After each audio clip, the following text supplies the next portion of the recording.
Hello and welcome back to the Boot Room, brought to you by the LFC Transfer Room. We did an episode a couple of weeks ago and it's been so well received, talking about Liverpool's highlight. So me and Mr. Kris O'Hare are back to discuss more of Liverpool's tactical analysis, that sort of stuff, from a very esteemed knowledge of mind of Kris. So how are you, mate? You good? I'm good. I am currently in windy Spain. I'm sure you can hear howling in the background. And not so good weather lately. Be honest with you, not so good weather. It's been nice in I hit, England, mate. It's been I nice in know, England. You've I been, yeah. know, I know, I know. Sunny England, as the Spaniards say. Yeah, exactly. Well, look, it's certainly very, very sunny in the world of Liverpool Football Club, mate. And the quadruple is still very much on. But today we're going to be focusing on more of a wider topic as we usually do. And we're going to be talking about Liverpool's front three as a whole. Now, I'm going to talk about sort of how this front three came to form. Why do you think Jurgen Klopp always chose this 4-3-3 system, mate? I honestly think it's this is not so much of a tactical idea because I think that things happen in football, right? Klopp was gifted with Lewandowski, who was on his way to Blackburn famously, and then Sam Allardyce lost his bet, and then Lewandowski ended up at Dortmund. And I think what happens is you get players and then you sort of build around them.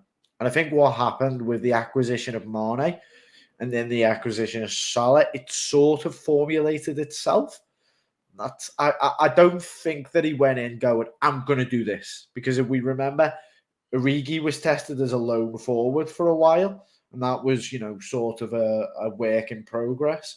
So I think it's something that as a coach, you need to adapt to your players more than anything else.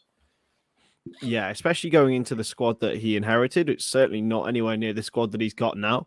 And now he's allowed to sort of build players into the system that he's given. And that's how we see the incredible forwards we've got today. I'm going to start with Sadio Mane, Kris. Many earmark him as the catalyst for Jurgen Klopp. One of the main first big signings. How big and important has he been to this front three system and to Liverpool as a whole? I think Mane is I think you're completely right, Kris. Mane is the signing that sort of springboards the rest, right? Mane is the step in the direction. So by buying a fast, pacey winger, or as he became at Liverpool, because he was playing behind Pele in a 4-4-2 idea in Southampton. Now, by buying that fast player, you sort of set your stall out as where you're going. You know what I mean? Now, Mane could have become many things. He could have become a battling left midfielder, working backwards and forwards. But obviously, Klopp had designs on him becoming more attacking than necessarily defending. And I think you're right, Kris. That key catalyst really paved the direction.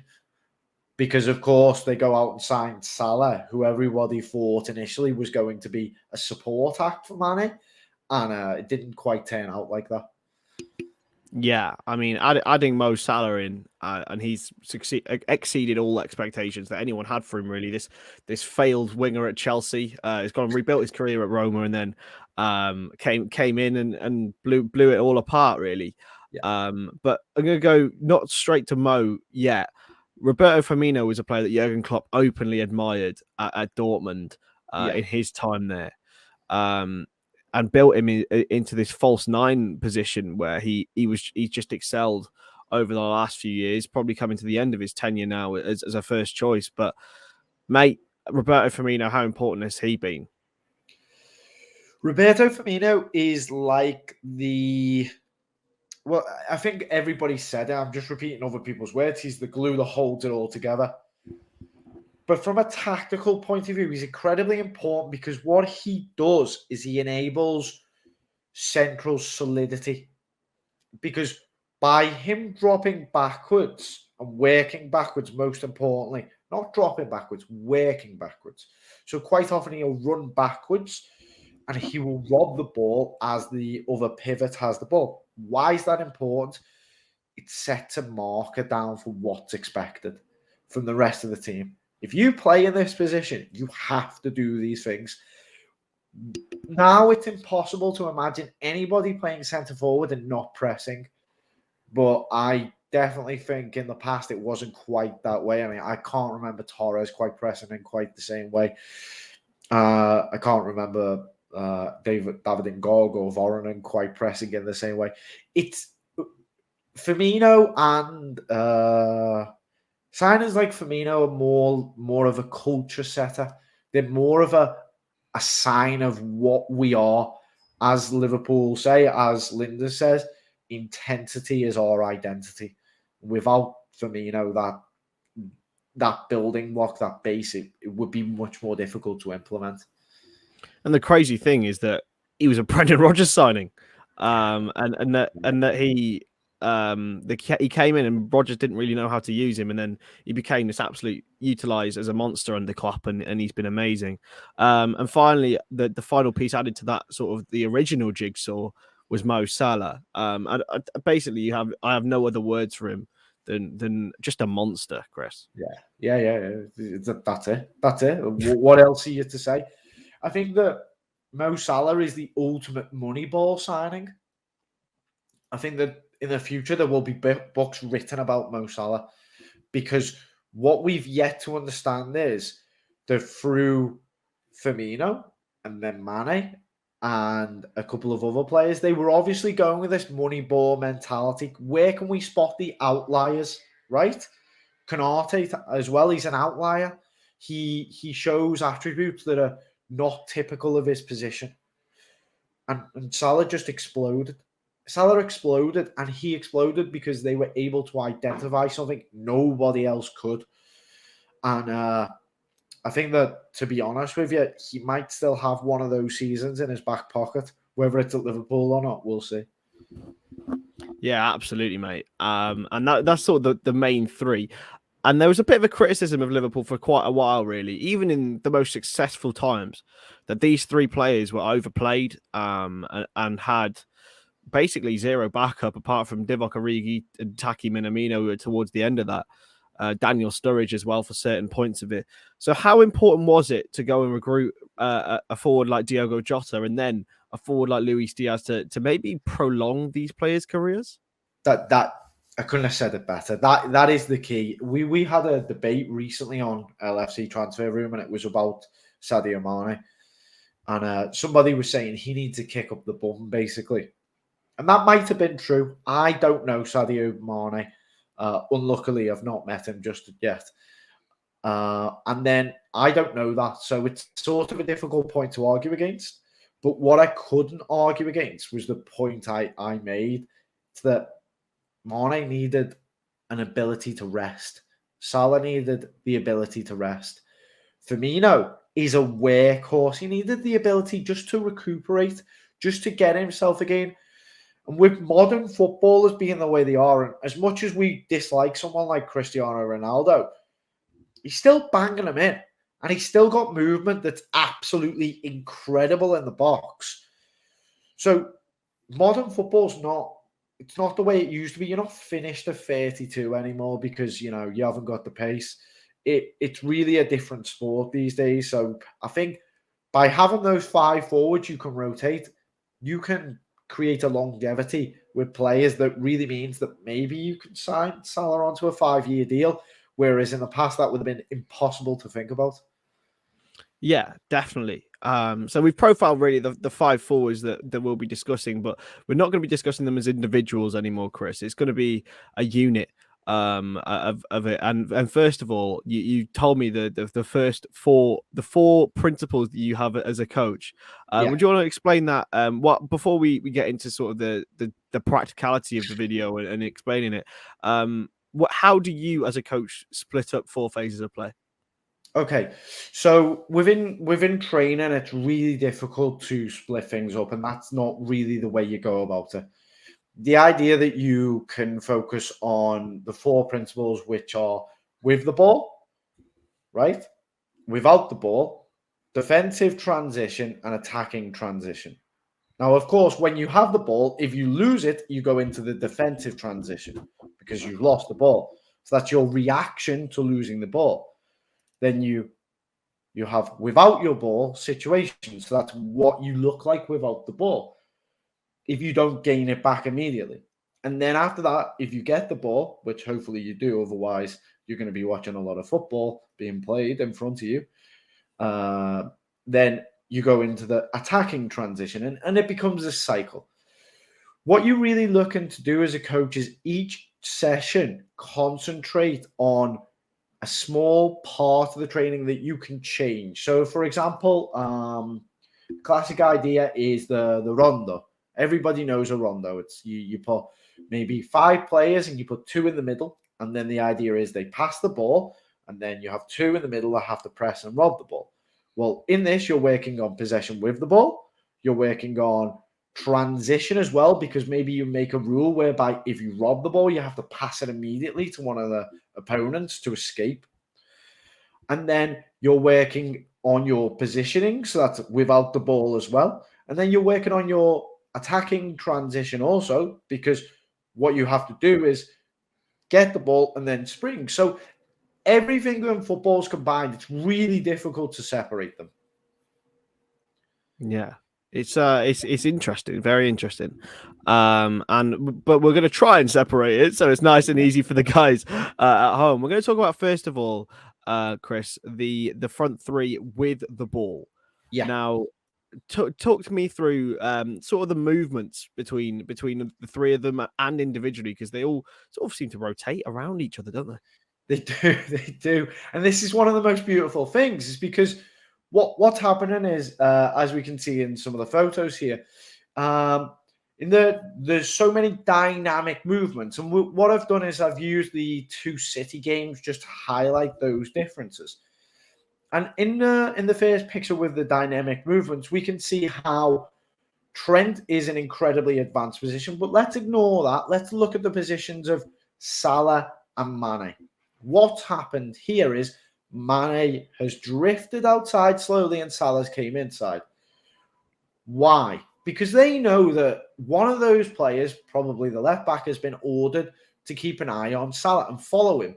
So Mane has said, well, if you're going to follow him, I'm just going to drift into the space. And that comes across on the dynamic movements, on the other dynamic movements, whereby the 2 strikers will go ahead and the main striker in the middle, who's often referred to as the false 9, will drop back. And we can see this with Trent cutting back the ball to Jota in the goal against Manchester City, whereby the run of Salah and Mane into the space in front has pushed those centre-backs back, and then Jota has the space.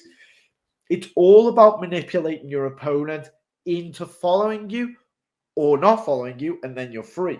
That's really what it's about. It's about that manipulation. If we also look at the narrowness of the front three, it's really, really quite interesting, because the narrow front three, what they try to do is come compact and make the other team come with them.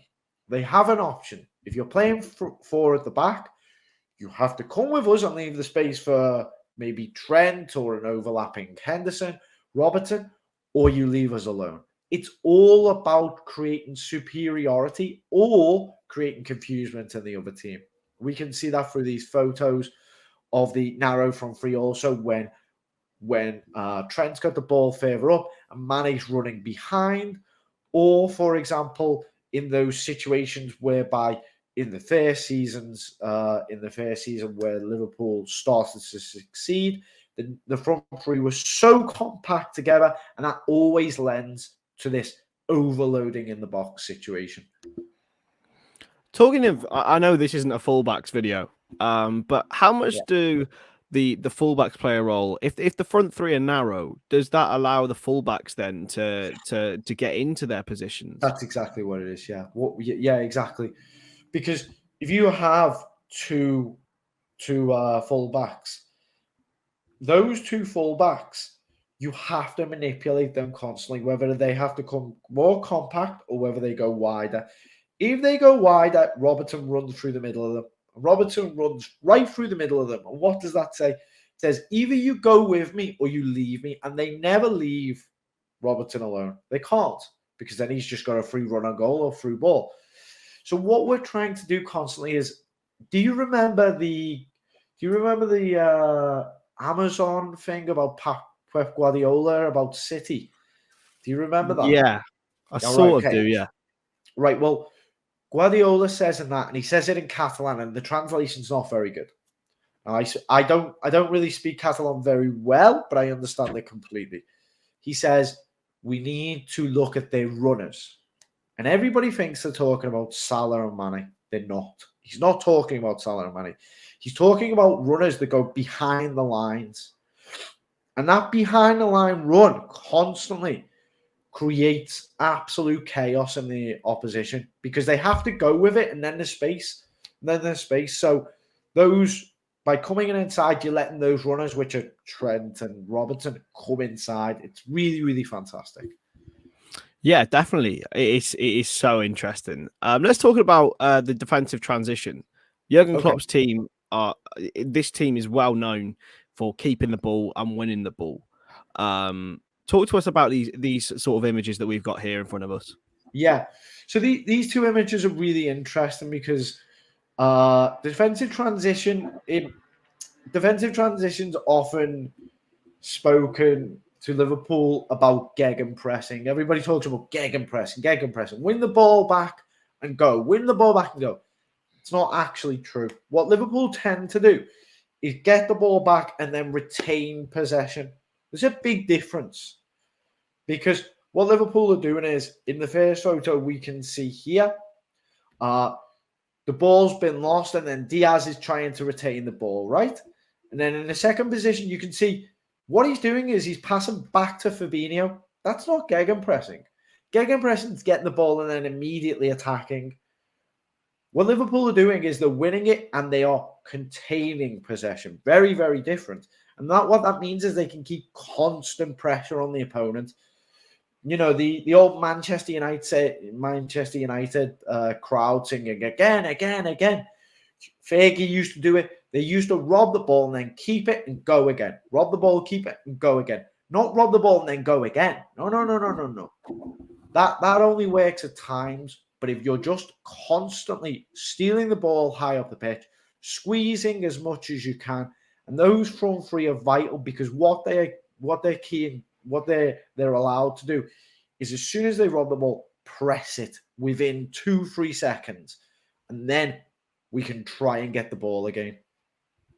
This is so interesting stuff. I mean, do you think that's a sort of evolution of Liverpool's play? Because when Jurgen Klopp first arrived, it was very gung-ho and open. But now you just have a sense and a feeling that they're not going to concede. Yeah, exactly. It couldn't have said it better. It's an evolution from the point where you steal a ball and then you pass like a headless chicken, right? But the problem is, when you do that, is that people aren't in the positions you practiced all week for. So you practiced all week with people in select positions. Then you steal a ball and you go, oh, and he's not in the right position. So what they're doing is they're just stopping and starting again. Often they'll rob the ball and just play it back to Van Dijk. And then what the opposition, usually they will come at Liverpool, and that creates more space. They're trying to manipulate space at all times. This bring them forward, take them back. Bring them forward, take them back. Make them go more compact, make them wider, and eventually somebody's going to be in the wrong position. And we'll see later on how that works with, for example, the goal Mane scored against City in the 2-2 draw. Yeah, it's just brilliantly interesting. I mean, one thing that these front three players have always been praised for is their work without the ball.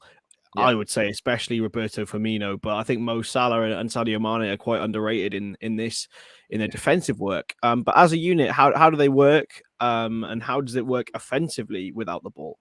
Okay, so as a unit, they're all tasked with different jobs. Mane is expected to defend a little more than Mo Salah, Mo Salah is expected to stay a little higher up than Roberto Firmino, and Roberto Firmino is expected to protect the middle of the pitch, often staying with a pivot or a deep lying playmaker. This creates something of a formation that may look a little bit like this. Sorry for the hand gestures. I'm sure that this looks a little strange. We have Firmino in a deeper lying place, and then Salah a little bit higher. Now, Manny's expected to work the wing and make combinations with Robertson. Salah's not expected to come as deep, and basically he's considered the out ball. You always need an out ball, whether you're playing a 4-4-2, 4-5-1. It doesn't matter. You need somebody who pushes the defensive line backwards. So they all have individual things that they're told to do. In relation to without the ball, this is for me the without the ball is just fantastic. If you look at referring to the work you're talking to, the low lying block is something nobody talks about regarding Liverpool. I don't care if it's Danny Murphy. I don't care if it's Dimar Haman with his interesting Twitter. I don't care if it's Jamie Carragher. Nobody's talking about this, and I don't know why. This low-lying block where in this picture we can see Salah and Mane both playing together in an incredibly deep, Burnley-looking shape.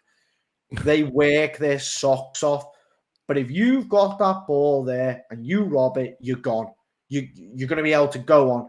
Now, you'll notice you don't see Jota in there. You don't see Firmino in that picture either, but he's not playing. He's on the bench, so that would be difficult.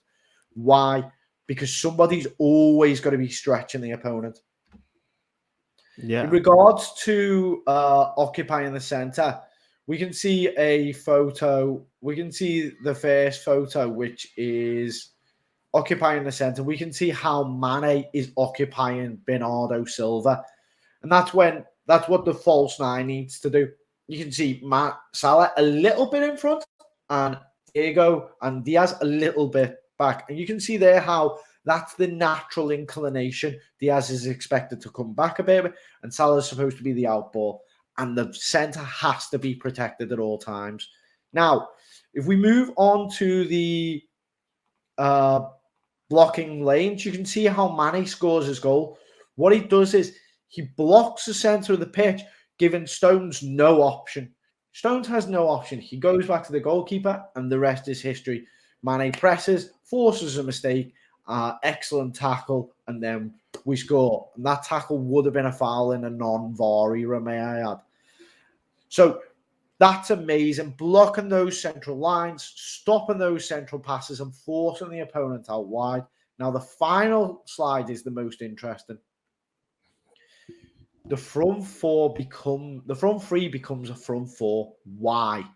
Because when Bernardo Silva drops back, essentially forcing Bernardo Silva, one of the best attacking midfielders in the world, to go and play centre back. That's what this photo says. What happens is there's 3 against 3, so they can't really press the same. And then that front 3 of Liverpool becomes a front 4. And you can see Thiago in this picture higher than Keita. And essentially what they're doing is playing a 4-2-4. And they're saying to City, you're not going to play out from the back. You have to play it long. And we gamble that Konate, that Trent, that Virgil and Robertson are going to be able to press high and win the one-on-one duels.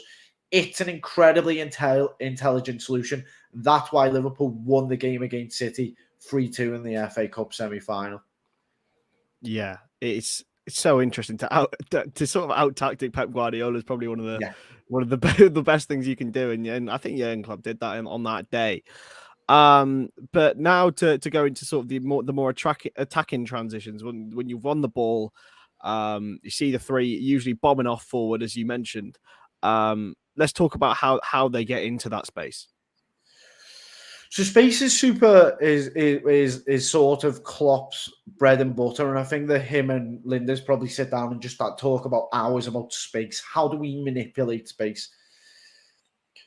In the attacking transition, it's often believed that you're looking for the key pass, you're looking for that pass, you get the ball, you're looking for the pass. That's bullshit. It's absolute garbage.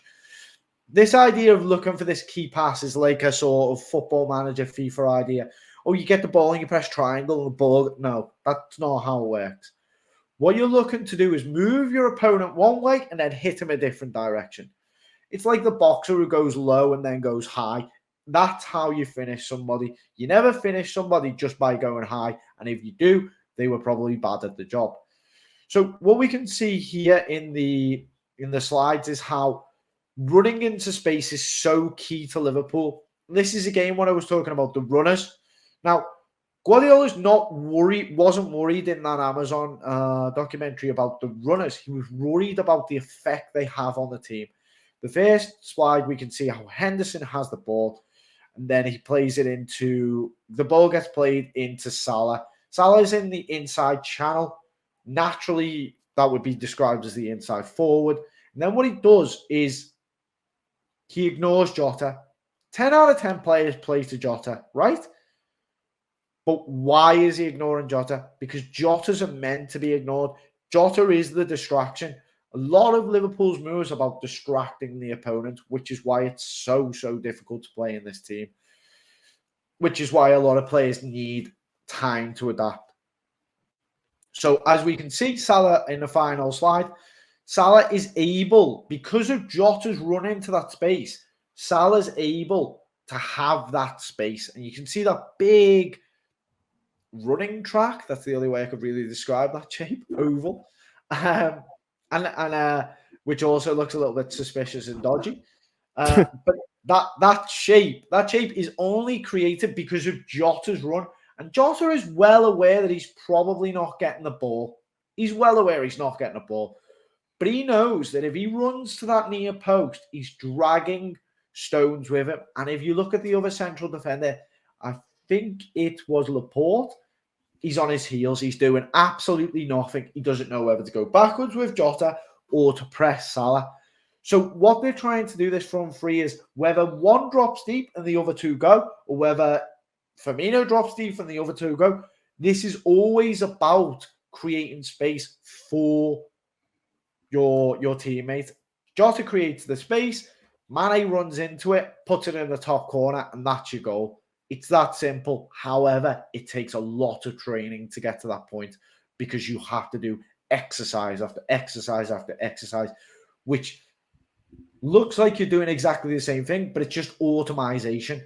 And this is why Liverpool are so good now, is because they're a machine. They know exactly where each of the players are going to be at each moment, and there's no doubt about it.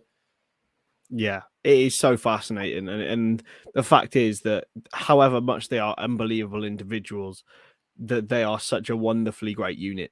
Yeah. And it's going to be obviously the old guard of Salah, Mane, and Firmino is probably looking to come to an end. We thought it would be Diogo Jota, and then now it's Luis Diaz who's coming in and probably taking the mantle. But in terms of the legacy that they leave, how big will it be? I mean, will we ever see a Salah, Mane, Firmino, or a Salah, Mane, Jota ever again?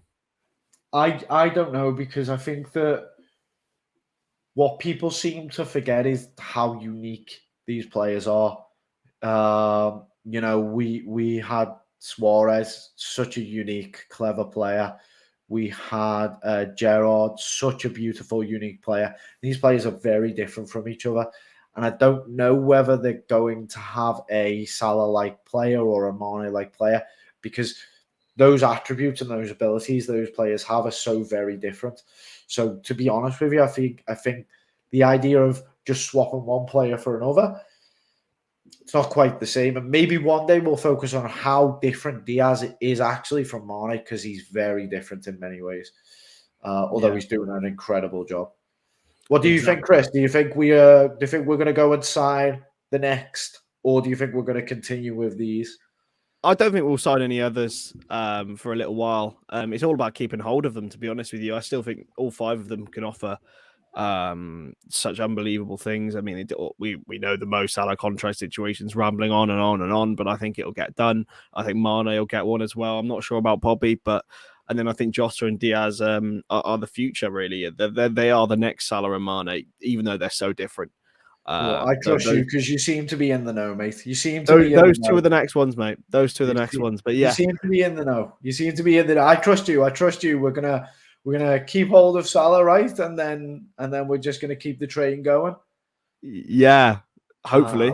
I hope so. I hope so. But yeah, anyway, that's the next episode of the Boot Room done. Make sure to drop Kris a follow to get all of his tactical nous and knowledge.